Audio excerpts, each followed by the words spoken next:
अस्सलाम वालेकुम। आज हम जो है वो चैप्टर 13 देखेंगे, करंट इलेक्ट्रिसिटी देखेंगे। इसमें भी कुछ छोटे छोटे टॉपिक्स और छोटे छोटे फार्मूलाज होंगे जो कि अच्छी तरह आपने जो है वो रिमेंबर भी करने हैं और कुछ बेसिक कंसेप्ट्स वो आप पे स्ट्रॉन्ग होने चाहिए। सबसे पहला टॉपिक है वो है करंट, ठीक है, इलेक्ट्रिक करंट। देखें इसमें जो इम्पोर्टेंट चीज़ है कि ये कंडक्टर है, ठीक है, मेटालिक कंडक्टर। इसको लेते हैं, इसके एग्जांपल से जो है इसको अंडरस्टैंड करते हैं। Metallic conductor. अब ये जो चार्जेस हैं ये रैंडम मूव करेंगे।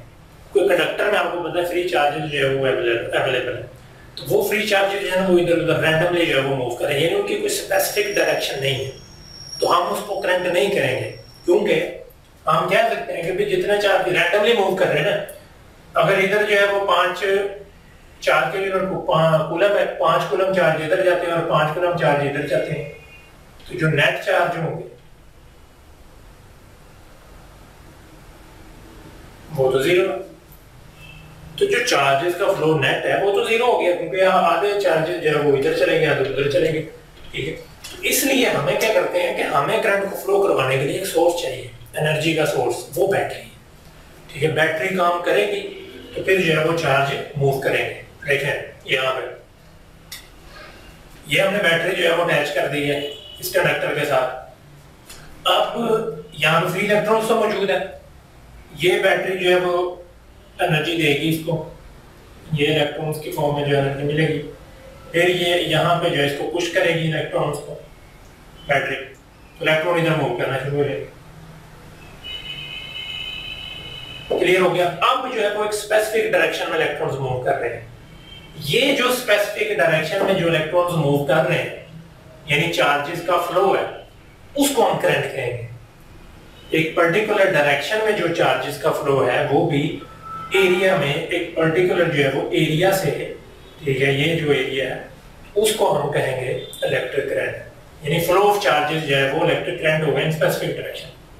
यहाँ पे ये क्या है कि अगर 1 कूलम चार्ज जो है वो फ्लो करे 1 सेकंड में, तो हम कहेंगे कि 1 एम्पेयर करंट जो है वो फ्लो है। 1 कूलम चार्ज 1 सेकंड में जाएगा तो करंट क्या होगा, 1 एम्पेयर। ये भी याद रखना है आपको कि एम्पेयर की डेफिनेशन क्या होगी, यानी 1 कूलम चार्ज अगर 1 सेकंड में फ्लो करता है तो हम कहेंगे कि करंट जो है वहां से 1 एम्पेयर गुजरा है। ये चीज क्लियर है। अब ये आपको आइडिया हो गया कि करंट जो है वो इधर फ्लो करना शुरू हो जाएगा। लेकिन दूसरी ये चीज है कि जो पॉजिटिव टर्मिनल जिससे अटैच है वो हायर पोटेंशियल पे है, जो नेगेटिव टर्मिनल जिस एंड से अटैच है वो लोअर पोटेंशियल पे है। ये पॉइंट आपने ध्यान में रखना। दूसरा ये है कि ये देखिए इलेक्ट्रिक इंटेंसिटी की डायरेक्शन तो आपको पता है ना, अगर इस तरफ पॉजिटिव है इस तरफ नेगेटिव है तो इंटेंसिटी इस तरफ हो, तो इलेक्ट्रॉन तो इस तरफ जा रहा है, इलेक्ट्रॉन जो है वो पॉजिटिव पोटेंशियल की तरफ, हायर पोटेंशियल की तरफ जा रहा है, वर्क डन हो रहा है, इधर जा रहा है। तो ये आप देख सकते हैं कि ये इसके अपोजिट है। अब यहाँ पे अगर आप देखें, थोड़ा सा गौर करें, तो ये इसकी डायरेक्शन है और इंटेंसिटी की डायरेक्शन ये है, दोनों अपोजिट डायरेक्शन में है। इट्स मीन कि जब भी इलेक्ट्रॉन जो है वो फ्लो करेगा तो वो ऑलवेज जो है वो उसकी जो डायरेक्शन है वो -e के अलोंग होगी, ठीक है, -e। क्योंकि अगर आप देखें ये e है लेकिन उसकी डायरेक्शन इस तरफ है जो कि -e होगी, ठीक है। तो ये एक पॉइंट ध्यान में रखना है। इसके अंदर कुछ चीजें वो आपको मैं निकाल के दिखा रहा हूँ, तो ये आपने गौर करना है। दूसरा ये है कि मैंने यहाँ पर ड्रिफ्ट वेलोसिटी लिखा है। देखें इलेक्ट्रॉन पहले तो फ्लो नहीं कर रहा था, पहले तो इधर उधर ऐसे मूव कर रहा है। अब उसको ड्रिफ्ट मीन उसको पुश मिला बैटरी का, उस जो वेलोसिटी के थ्रू है वो मूव करना स्टार्ट करेगा और उसकी वैल्यू ये है 10⁻³ मीटर पर सेकंड। इसके अराउंड जो है वो इसकी वैल्यू ये बुक पे भी आप देख सकते हैं, और वैसे जो है वो सेवरल किलोमीटर जो है वो वैल्यू की एक लाइन में बुक पे रीड करता हूँ। The velocity of electrons at free electrons at room temperature due to their thermal motions is several hundred kilometers. यानी रैंडमली जब वो मूव करें तो काफी ज्यादा वेलोसिटी है, लेकिन जब पुश मिलेगा तो वेरी स्लोली जो है पर्टिकुलर डायरेक्शन में मूव करेगा, ठीक है। ये आपने ध्यान में रखना है। इसलिए करंट की जो स्पीड है इलेक्ट्रॉन की वो वेरी स्लो, वो आइडेंटिफाइबल नहीं है। इसको आप इमेजिन कर सकते हैं जस्ट। एक तो ये चीज क्लियर होगी। अब स्टेडी करंट क्या होगा, जब तक बैटरी जो है वो लगी हुई है पोटेंशियल देती रहेगी, करंट फ्लो करता रहेगा। यहाँ से बैटरी जो है वो उतार दे, करंट फिर फ्लो करना बंद कर देगा, क्योंकि जब तक पोटेंशियल जो है वो मिलता जा रहा है, एनर्जी मिलती जा रही है, करंट एक स्टेडी फ्लो से जो है वो मूव करता जाएगा। एक ये पॉइंट हो गया। दूसरा पॉइंट ये है कि जो करंट फ्लो कर रहा है पर यूनिट एरिया, उसको हम करंट डेंसिटी कहते हैं, कि करंट फ्लो कर रहा है पर यूनिट एरिया। ये पॉइंट भी आप ध्यान में रखें। सोर्सेज ऑफ करंट क्या है, इनको अगर आप देखें सोर्सेज ऑफ करंट में, तो ये बुक में मेंशन है, केमिकल एनर्जी भी सोर्सेज ऑफ करंट है, इलेक्ट्रिकल एनर्जी भी है, थर्मोकपल्स भी है, सोलर सेल्स भी है। ये सारे जो है वो सोर्सेज ऑफ करंट है।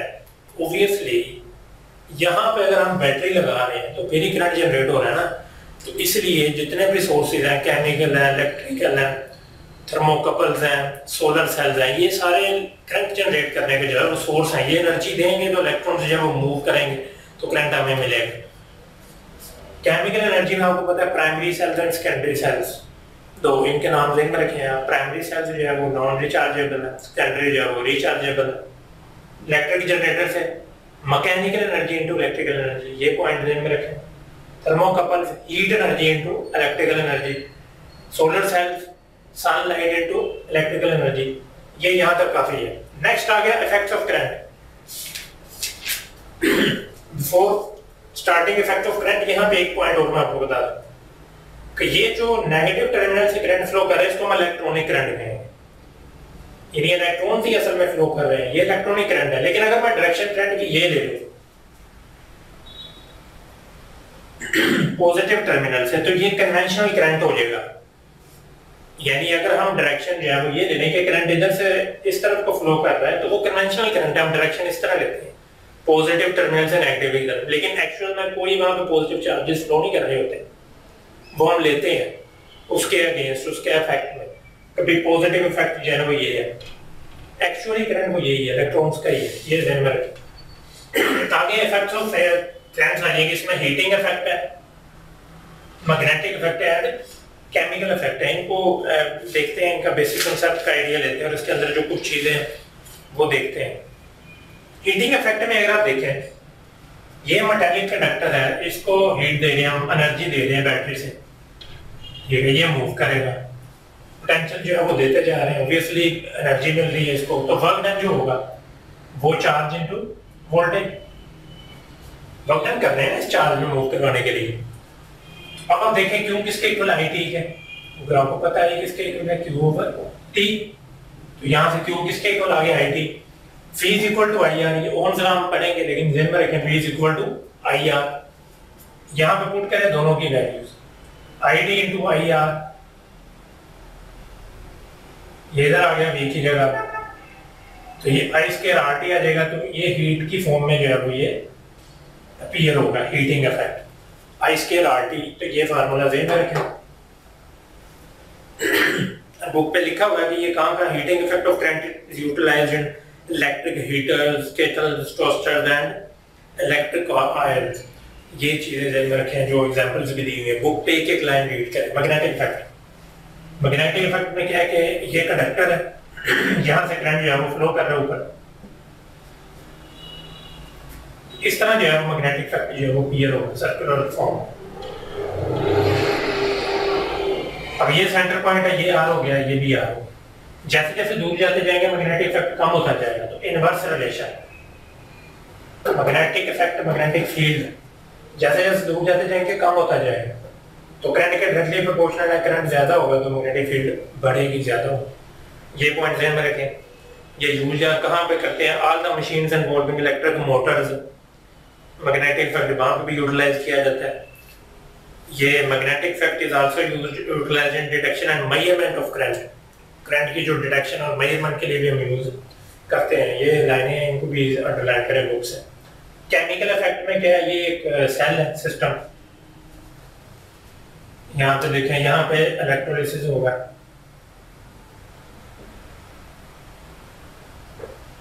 इलेक्ट्रोलाइज प्रोसेस जो है ये इलेक्ट्रोलिसिस का। ये जो लिक्विड है इसको वोल्टा भी कहते हैं, ठीक है, ये वर्ड लिखा हुआ है वोल्टा, लिक्विड जो है वोल्टा मीटर, ये वर्ड बुक पे स्पेसिफिक लिखा हुआ है, इसके अंदर जो लिक्विड है यानी NaCl जो है वो फ्यूज फॉर्म में है ना, लिक्विड फॉर्म। ये प्लेट जो पॉजिटिवली टर्मिनल के साथ अटैच है, पॉजिटिवली चार्ज है, ये नोड है जो नेगेटिवली के साथ अटैच है, वो कैथोड है। ये नाम ध्यान में रखें। होगा क्या, ये नेगेटिव चार्ज इस तरफ जाएगा, पॉजिटिव इस तरफ चला जाएगा। ये जब उधर गए तो इन्होंने 2 इलेक्ट्रॉन्स रिमूव कर दिए, तो Cl2 बन गया। तो रिमूवल जो है वो ऑक्सीडेशन है, ये ध्यान में रखना आपने। सिमिलरली हाइड्रोजन का रिमूवल भी ऑक्सीडेशन और ऑक्सीजन का आना ऑक्सीडेशन होता है। बहरहाल सिंपल इसको ध्यान में रखें। तो होगा क्या कि ये 2 इलेक्ट्रॉन्स इधर देगा, इसने इलेक्ट्रॉन 2 ले लिए, वो यहां से फ्लो करेंगे दोबारा इस तरफ आ जाएंगे। तो ये Na+ इधर जाएगा, नेगेटिव कैथोड की तरफ, पॉजिटिव चार्ज है, तो ये 2 इलेक्ट्रॉन लेगा, 2Na बन जाएगा। ये तो सिंपल हो गया प्रोसेस। आपको पता होना चाहिए कौन सा चार्ज किस तरफ जाएगा और किसको हम क्या कहते हैं। दूसरा एक और इसमें ध्यान में रखें कि यहाँ से इलेक्ट्रॉन निकल रहे हैं, एनोड से इलेक्ट्रॉन निकल रहे हैं, कैथोड से एंटर हो रहे हैं। तो ये भी ध्यान में रखें कि एनोड से इलेक्ट्रॉन निकलेंगे, कैथोड से एंटर होंगे सेल के अंदर। ये एक इंपॉर्टेंट पॉइंट है जो ध्यान में रखने वाला है। तो ये ऑक्सीडेशन का हो गया। अब ये दोनों मिलेंगे आपस में, 2NaCl, ये सोडियम क्लोराइड ये हमें मिल जाएगा। ये केमिकल इफेक्ट के वाले से हो गए कि चार्जेस जो है वो मूव करेंगे। जब चार्जेस मूव करेंगे तो आप देख रहे हैं इलेक्ट्रॉन्स इस तरह मूव करेंगे, इट्स मीन इलेक्ट्रॉन जब ऐसे मूव करेंगे तो सर्किट में करंट फ्लो होगा। तो यही जो है वो इफेक्ट ऑफ करंट है। तो ये केमिकल इफेक्ट के बारे में हो गया। नेक्स्ट जो टॉपिक है हमारा ओहम्स लॉ, उसको देखते हैं।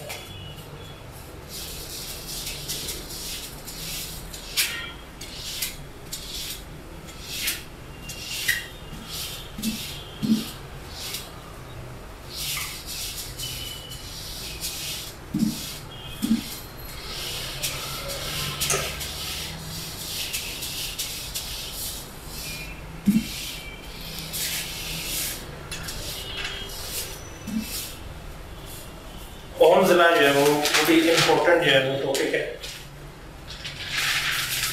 सिंपल इसके अंदर जो है वो कुछ फार्मूलाज है।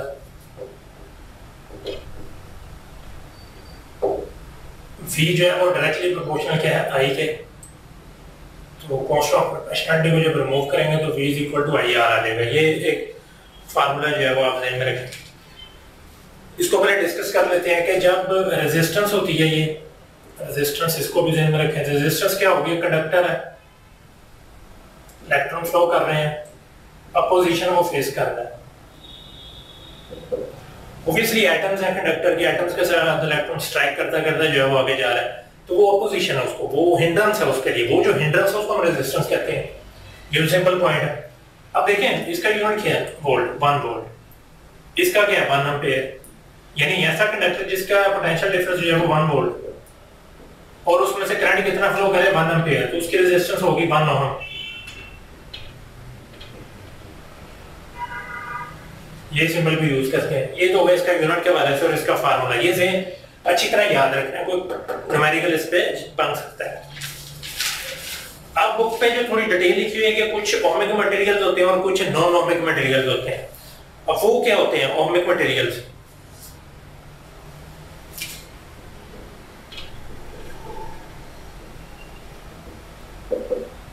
And non ohmic materials. अगर मैं आपको इस शो करूं इस तरह कि V और I के दरमियान ग्राफ बने, जिनका तो ग्राफ होगा बिल्कुल स्ट्रेट लाइन, और ये आइडियल कंडीशन है, पहले ये ध्यान में रखना। ओमिक मटेरियल बिल्कुल जब वो डायरेक्ट रिलेशन है तो ये ओमिक मटेरियल्स हैं। यानी आपने क्या किया है कि आप V को जो है वो ये ग्राफ से जो है वो रिप्रेजेंट किया मैंने। हुआ क्या है, V बढ़ाया आपने, I भी जो है वो बढ़ गया, या V को आपने कम किया, I भी जो है उस हिसाब से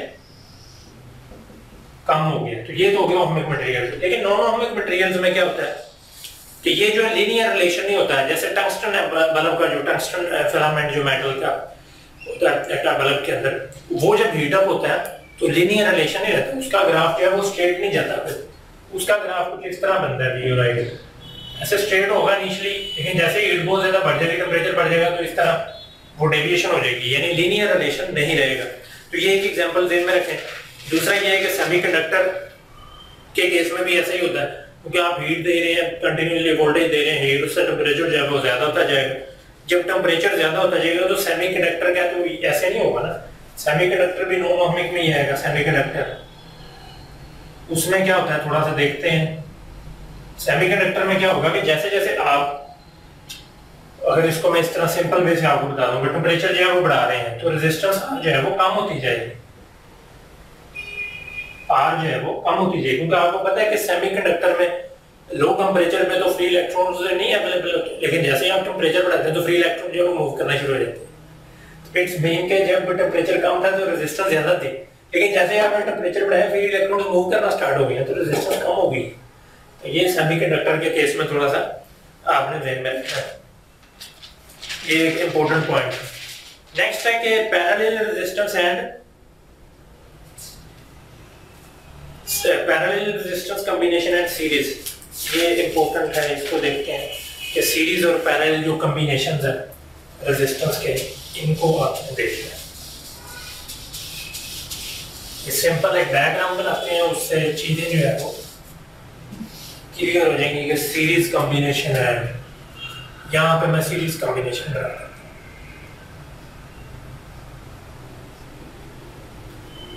और यहाँ पे मैं पैरेलल कॉम्बिनेशन ड्रा करता हूँ।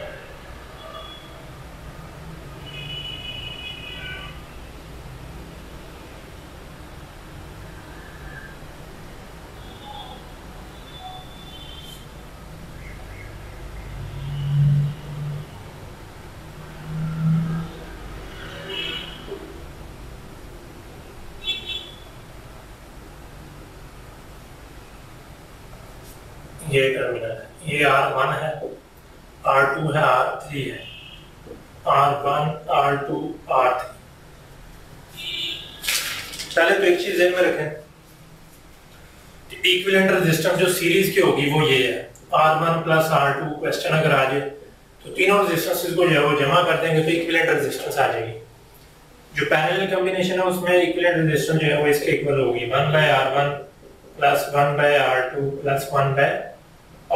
अब इसके अंदर इंपॉर्टेंट चीजें हैं जो कि आपने ध्यान में रखनी है। देखें सीरीज में रेजिस्टेंस जो है वो एंड टू एंड ज्वाइन है, अगले एंड के साथ ज्वाइन है, अगले एंड के साथ ज्वाइन है। लेकिन यहां पे क्या है कि सारी रेजिस्टेंस एक ही एंड से ज्वाइन है। ये पैरेलल कॉम्बिनेशन है टोटल, ये भी इसके साथ, ये भी इसके साथ, ये भी इसके साथ। लेकिन इसमें आप देखें ये इसका एंड इसके साथ है, इसका एक एंड इसके साथ, लेकिन इसका जो दूसरा एंड है वो इसके साथ है, तो ये सीरीज है। लेकिन यहां पे एक ही एंड से सारी जुड़ी हुई है, ये पैरेलल है। सीरीज एंड पैरेलल, ये तो हो गया कॉम्बिनेशन के वाले से। कुछ और इंपॉर्टेंट चीज है, करंट यहां से जाएगा, इसमें जो करंट है उसको हम I1 कह देंगे, इसको I2 कह देंगे, इसको I3 कह देंगे, यानी सेम पाथ है, सेम पाथ है करंट के लिए। करंट के लिए जो पाथ है वो सेम है, तो करंट तो जो है वो सेम रहेगा सीरीज में, यानी I जो है वो टोटल जो करंट है वो I1 plus I2 plus is equal to I3। ये तो आपस में इक्वल होंगे सीरीज में, एक ही पाथ में करंट सेम रहेगा। पोटेंशियल डिवाइड होगा, पोटेंशियल जो है वो इधर भी डिवाइड होगा, ये दो टर्मिनल्स है यहाँ पे डिफरेंट होगा, इन दो के दरमियान पोटेंशियल जो है वो डिफरेंस होगा इन दो के दरमियान। सिमिलरली ये जो दो है इनके दरमियान पोटेंशियल डिफरेंस होगा, इन दो के दरमियान डिफरेंस होगा, और इन दो के दरमियान डिफरेंस होगा। पोटेंशियल जो है वो सीरीज में डिफरेंट होगा। इसी को उलट करते हैं, इधर पोटेंशियल यहाँ पे सेम होगा क्योंकि आप देख सकते हैं दो ही टर्मिनल है, पोटेंशियल यहाँ पे सेम होगा, लेकिन करंट डिवाइड होगा। क्यों? क्योंकि करंट को एक पाथ ये मिल रहा है, एक ये मिल रहा है, एक ये मिल रहा है, तो यहां से करंट आ रहा है, इधर भी डिवाइड होगा, इधर भी डिवाइड होगा, तीन पाथ उसको मिल जाएंगे तो करंट यहाँ पे डिवाइड होगा। तो ये थोड़ा सा आपने ध्यान में रखना है। अगर यहाँ पे बैटरी का 12 वोल्टेज है तो इधर भी 12 ही होगा, वोल्टेज सेम रहेगा। ये पैरेलल और सीरीज कॉम्बिनेशन के बारे से बात होगी। फार्मूला आपने ध्यान में रखना है। फार्मूले पे आ जाए जरा। एक और तरह भी क्वेश्चन आ सकता है कि सीरीज की जो टोटल रेजिस्टेंस है, ये जो है वो इंडिविजुअल रेजिस्टेंस से बहुत ज्यादा है, यानी इसकी वैल्यू अगर 2 है, इसकी 3 है, 4 है, तो ये कितनी हो जाएगी? 9 हो जाएगी। तो ये तो सबसे ज्यादा होगी ना, हर एक की इंडिविजुअल वैल्यू से ये ज्यादा है। यहां पे अगर आप देखें ये 1 बाय आ रही है, तो इन दोनों का जो सम होगा इन तीनों का, तो ये जो इक्विवेलेंट रेजिस्टेंस है इस केस में, पैरेलल के केस में, वो इनके इंडिविजुअल जो वैल्यू उससे भी कम होगी। ये इंपॉर्टेंट पॉइंट है जो ज़हन में रखने वाला है, वर्डिंग में भी वो पूछ सकता है, क्योंकि अगर आप देखें तो ये 1/2 आ जाए, ये 1/3 आ जाए, ये 1/4 आ जाए, तो इंडिविजुअल वैल्यू तो ये 2 है किसकी, R1 की।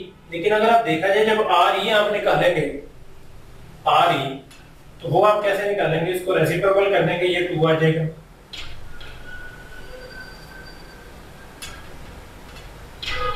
मतलब ये है कि जब टोटल आप सम करेंगे तो वैल्यू जो है वो इसकी RE की जो है ना वो इन इंडिविजुअल वैल्यू से भी जो है वो कम हो जाएगी, डिक्रीज हो जाएगी। ये पॉइंट है, ये आपने करके भी देख लेना है एक दफा, फार्मूले में अच्छी तरह जो है वो ज़हन में रखें। इसको मजीद जो है वो वीडियो लेंथी हो रही है, इसको नेक्स्ट टॉपिक स्टार्ट करते हैं, resistivity and specific resistance of material.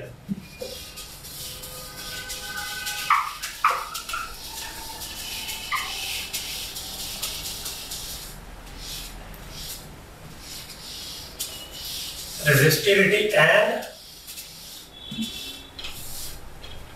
specific resistance of material।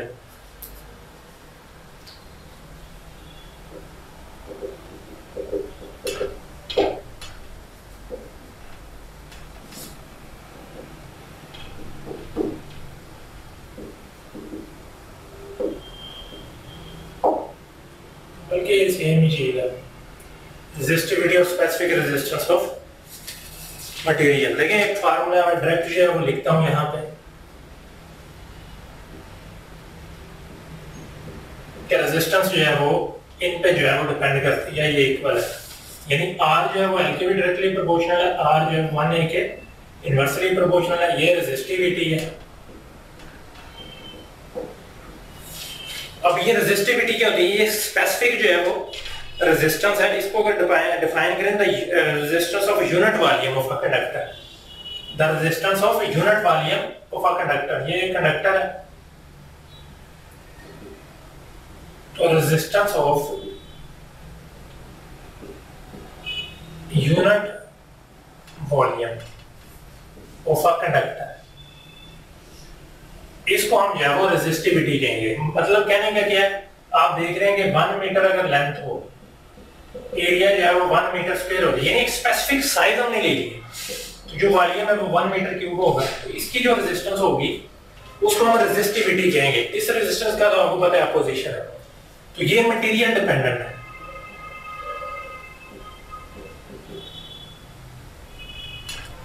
Material की जो नेचर है उस पर डिपेंड करती है, ये एक इंपॉर्टेंट पॉइंट है इसके, ये आपने ध्यान में रखना है। आप इनके जो है वो यूनिट्स के हवाले से अगर बात कर लीजिए, आपको पता है कि रेजिस्टेंस का तो ये क्लियर हो गया, ये डायरेक्टली प्रोपोर्शनल है L के, ये इनवर्सली प्रोपोर्शनल है, ये चीजें आपको क्लियर होनी चाहिए। आप फॉर एग्जांपल आप देखें, अगर ये एरिया बढ़ जाए तो इजीली नहीं वो मूव करना शुरू हो जाएंगे चार्जेस, एरिया ज्यादा होगा तो ये कम हो जाएगी, आसानी से मूव करेंगे चार्जेस। तो ये चीजें लॉजिकली भी आप समझ सकते हैं, ये रिलेशन भी आपने ध्यान में रखना अच्छी तरह। ये कांस्टेंट है, इसकी डिफरेंट वैल्यूज डिफरेंट होती है मटेरियल्स के लिए। एंड पे देखें आप, रेजिस्टेंस आपको पता है इसके इक्वल है, तो जो कंडक्टेंस होती है वो किसके इक्वल है, वो रेसिप्रोकल होती है इसका, कंडक्टेंस। सो ये प्रॉपर वर्ड है कंडक्टिविटी, यानी जो कंडक्टिविटी है वो 1/r है। अब इसका यूनिट आपको पता है ओम होता है, इसका यूनिट क्या होगा, MHO, इस तरह भी लिख सकते हैं इसके यूनिट को, MHO की फॉर्म में भी लिख सकते हैं, और दूसरा एक और फॉर्म है,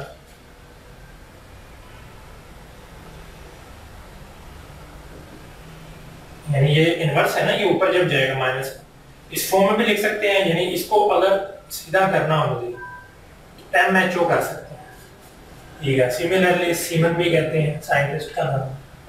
ये तीनों इसी की फॉर्म है, ये इसका यूनिट है, ये ध्यान रखना आप। नेक्स्ट एक जो यूनिट है कंडक्टिविटी का, अगर उसका देखें कंडक्टिव, ये तो कि ये जो वर्ड था इसको ठीक करें, यहाँ पे ये है कंडक्टेंस। कंडक्टेंस ये मिस्टेक है इसमें, ये देखें ये कंडक्टेंस है, लेकिन जो कंडक्टिविटी है, कंडक्टिविटी वो 1/, ये जो स्पेसिफिक रेजिस्टेंस है इसका रेसिप्रोकल है। इसका यूनिट क्या होगा, यहां से अगर आप देखें इसका यूनिट आप निकालें RA/L इंटू, इसका यूनिट ओहम है, ये मीटर स्क्वायर, ये मीटर आ जाएगा, तो एक इससे कैंसिल हो जाएगा, ओहम मीटर जो है वो इसका यूनिट आ जाएगा। इट्स मीन के ओहम मीटर, तो इसका यूनिट ये हो जाएगा। ऐसे भी लिख सकते हैं, इसको सीधा करें MHO पर मीटर, ऐसे भी लिख सकते हैं। तो ये इस तरह जो है वो यूनिट्स आप इनके जो है वो इस तरह डिफाइन कर सकते हैं। ये हमारा था पार्ट 2 के हवाले से कंडक्टिविटी और ये रेजिस्टेंस और specific resistance of the material. Next part 1 के हवाले से, नेक्स्ट इंशाल्लाह जो है वो पार्ट 2 में रिमेनिंग जो टॉपिक्स हैं इसी चैप्टर के जो है वो डिस्कस करेंगे। Thank you very much.